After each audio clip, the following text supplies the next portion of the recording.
En este podcast compartiremos historias, vivencias, estudios bíblicos, lectura de la Biblia, momentos de oración y las transmisiones de Iglesia en Casa. Comencemos con el episodio de hoy. Bienvenidos a una transmisión más de Iglesia en Casa. Este es el pastor Juan Carlos Vázquez, que voy a estar compartiendo en el día de hoy una reflexión contigo. La Biblia relata que David pasó varias noches tirado en el piso orando y clamando durante toda una semana. Fueron 7 días. Estaba desarreglado, posiblemente sin bañarse y sin comer, pero estaba enfocado y cubierto por un manto que lo motivaba a continuar en esa posición. Los eventos que se dieron antes de esto, que te acabo de describir, tienen que ver con una historia que le hizo el profeta Natán sobre el robo de una oveja que quedó registrada en 2 de Samuel 12, del 1 al 4. Dice la Biblia de la siguiente manera, el versículo 1.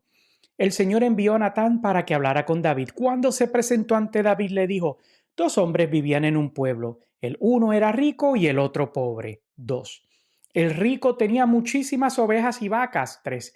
En cambio, el pobre no tenía más que una sola ovejita que él mismo había comprado y criado. La ovejita creció con él y con sus hijos. Comía de su plato, bebía de su vaso y dormía en su regazo.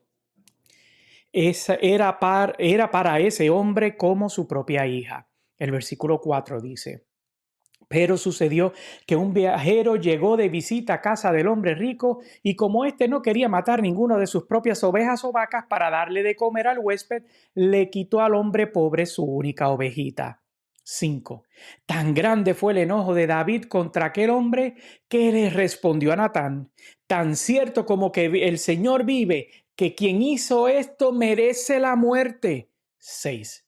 ¿Cómo pudo hacer algo tan ruin? Ahora pagará 4 veces el valor de la oveja.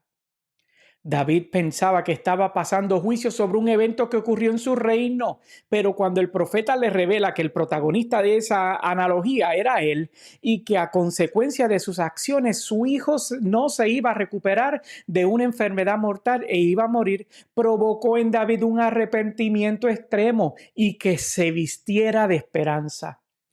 Dice 2 de Samuel 12:16. David se puso a rogar a Dios por él y ayunaba y pasaba las noches tirado en el suelo.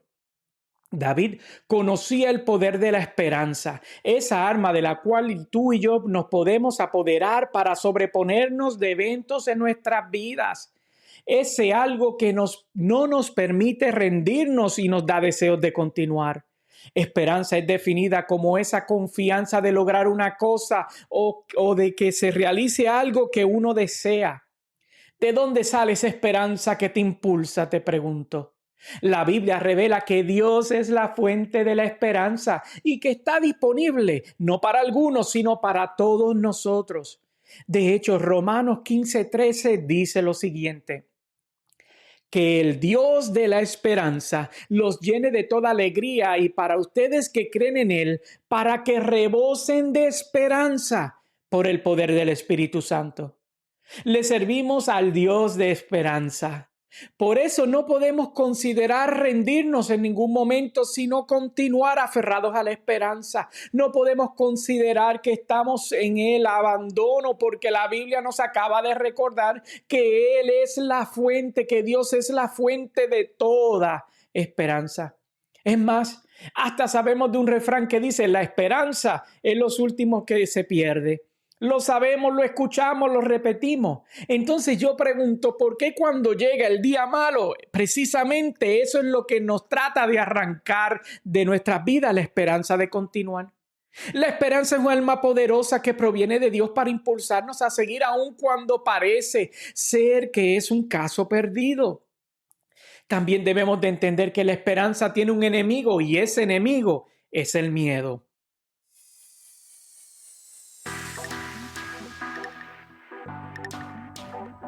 Hasta una próxima transmisión.